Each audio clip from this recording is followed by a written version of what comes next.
Hey guys, welcome back to Kumasal, and we've got a big one here. This is the Art Storm Heavy Metal Mazinger Zero. So, for those of you who are like, why does Mazinger look like that? Because it's not Mazinger Z, it's Mazinger Zero. Google it. Alright, so, the point of this line is pretty much big, giant, die-cast. I don't know if I necessarily call them display pieces or what, but they're mainly made for the display, in my opinion, more so than the articulation aspect and stuff like that. A big selling point is the huge amount of die casts and things like that. So pretty much all of this, outside, inside, die cast, die cast, die cast, full body, die cast, die cast, die cast, like die cast freaking everywhere, and it's a big, heavy boy. So, looking at the height, it's about, let's see, making sure I do this right, 14 and a half inches tall, so very big there. In terms of what it comes with, what you see is what you get. You've got the blade pieces for the inner and outer forearms, and that's it. No alternate hands or anything like that. A bit disappointing. I believe this guy retailed for over $400, so bit of a letdown there, to say the least. There have been pictures of a scrander for it. Obviously, that'll be a separate purchase, but there hasn't been any word on that since it was shown like at a toy show or something like that. So just giving you guys a roundabout. Now, okay, I was gonna say these are very, very red. The light reflects off of them though, like you can see right there, the glare. That's what I was concerned with. But really good paint job. Really, really good paint job. And that's what Artstorm in general is known for. Lots of die cast, and their fit and finish to their figures is absolutely fantastic. On the flip side though, they've got that really sweet high gloss paint job. It is a dust and fingerprint magnet. It's literally just like a car. So in comparison to a lot of like maybe Soul Ichigoken toys and things like that, these are just really high-end paint jobs and whatnot. So you're gonna find yourself kind of Windexing and polishing these a little bit more often if you handle them than other pieces. So, and that's pretty much future model stuff in general. That Post Plus Boxinger that I just reviewed, same deal. So don't feel like it's just this toy, but that company in general, you know, I guess with high-end stuff, you got to give it high-end care. That's what it is. But alright, we've given you guys a roundabout again. And the scrander's been shown, but there aren't any pieces or anything like that that come off the backside, so I really wonder how that would connect. Even though it's a bigger figure, if you notice, they really didn't go with a crazy amount of detail or anything like that. It really looks like it stepped right out of the manga more than anything. Really simplistic on the line and things like that. It's pretty dead on proportionally and whatnot too. So, you know, the Mazinger Zero manga, I want to call it a comic, the same thing or whatever, but the super robot proportions are a lot more pronounced than the original like Go Nagai Toon stuff with Mazinger Z. Yeah, you could see it right here, you know, so it's what it is. This is what even Mazinger looks like in that comic, even though he's a little bit more lanky and stuff like that. Again, Google it. Pretty cool stuff. Really, really powerful bot. Now looking at the articulation here. Alright, so the head seems to be on a ball joint, so it can go side to side, but the back of its helmet kind of blocks it. The powder, it does not remove, but up and down movement. And then there's another, I don't know if it's a ball joint or what, it seems to just rock back and forth. I'm not getting any like, okay, there is some side tilt, so it has to be a ball joint in there. Where the neck meets the clavicle, really firm joints there too. But, okay, so you can see that. And then, really helps with the upward. So lots of upward, downward movement. So, okay. These breast fire pieces, they do not move or anything like that. They don't go in and out. They are a part. All of this is one big piece with different paint jobs. So to get the 360, you have to move the shoulder around, but it is really strong ratcheting joints. Even though they're a soft ratchet, they hold really well. So you got those. And then when it comes to the outward, Okay, you can see it gets a full parallel there, not above or anything like that, which is fine. It's what it is. All right, now looking at the bicep here, I am not getting bicep swivel. The swivel is actually in here, so it's technically the elbow, but I mean, since it's inside of there, I'll call it a bicep swivel because it's not quite a forearm swivel or anything like that. Now looking at the elbow, right there, 45 degrees. No forearm because again, the swivel's right there just to make sure. Yeah, that whole piece. Okay, and the wrist, they're on ball joints with, it's an extended ball joint. So there's like a pipe, then there's a ball joint. So that gives the wrist not only room to rotate, but it can rock in and out, up and down, that kind of deal. Okay. Now looking at the waist, unfortunately, it's got 45 degrees each way, which is fine, but there is no ab crunch or anything like that.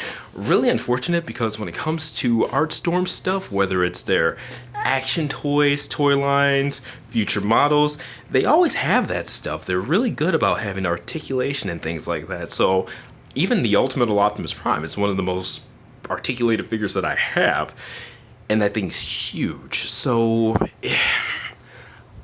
I don't know. It's really surprising that it doesn't come with that. But it's not the selling point of this line. I know it's big, heavy die cast, and I don't know if it just increased the price point too much to put the engineering and the extra pieces in there, but it would have been nice, especially when you have this big, mean design and things like that, you know? But it's what it is. So, alright, moving down to the thighs, because that was it for the waist. Outwards, nice strong ratchets, but these legs are heavier than hell. Alright, so that's the extent of the outward. Okay.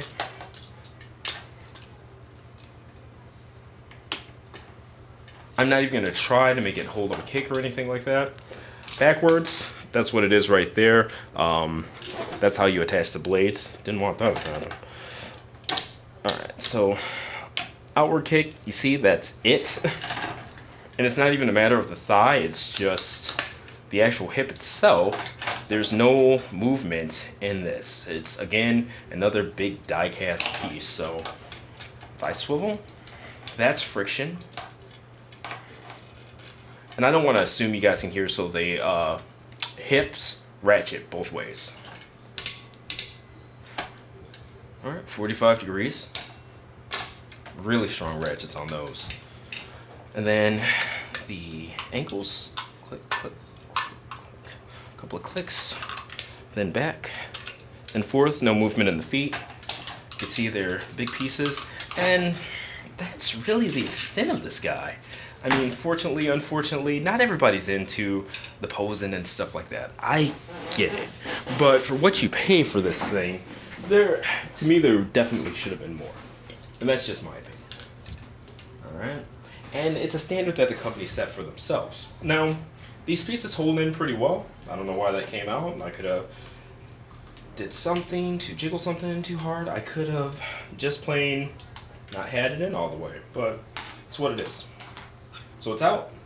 You see how these go inside. Big old blades. These are plastic, which is a good thing, because if they were die cast, they're so thin that they could actually cut you. Alright. And there are little slits in there for you to be able to slide a fingernail in there.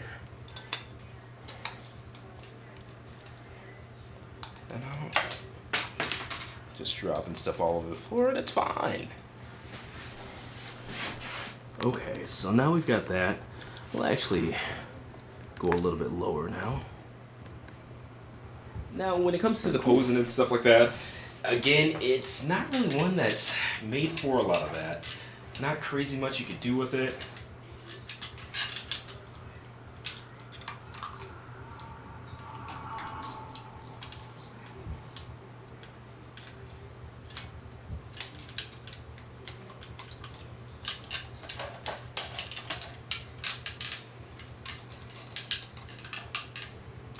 Alright, so I've got a pose. I had to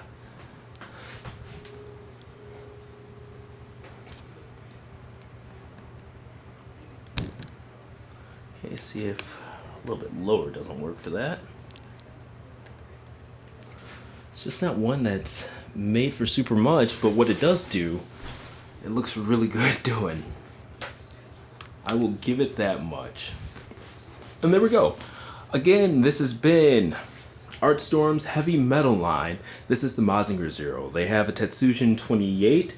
That'll be coming in within the next day or two, so I'll get that reviewed here shortly. What I think of this, I think it's decent for what it's worth.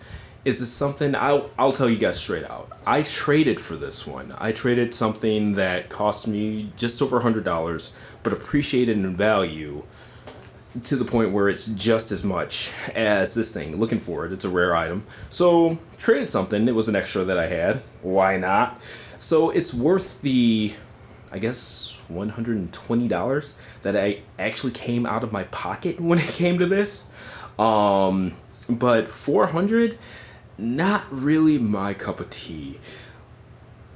To me, it looks like a big Super Robot Chigoken, which is a great thing because Super Robot Chigokens are a fantastic line. Mecha Maniacs, the Facebook group, we have discussion about this stuff all the time.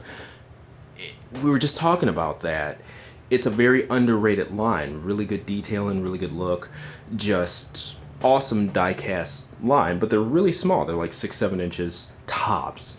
But this one's 14.5 inches, and it doesn't have the articulation of a $40 Super Robot Chigoken toy. You know what I mean? That's where it's a letdown for me. I understand that there's an audience to where even this pose right here, it'll be more than enough. I think it's a good looking pose. I probably will display it just like this. But I do wish that it could do more because the photographer in me, and even just somebody who likes good products and checking out decent engineering and knowing, you see all that EX Goken stuff in the background and all that. You've seen the reviews here. I collect a ton of Artstorm and their subsidiaries stuff. I love them. They're probably my favorite mecha toy company, period. I do think that they're just the best when it comes to good products.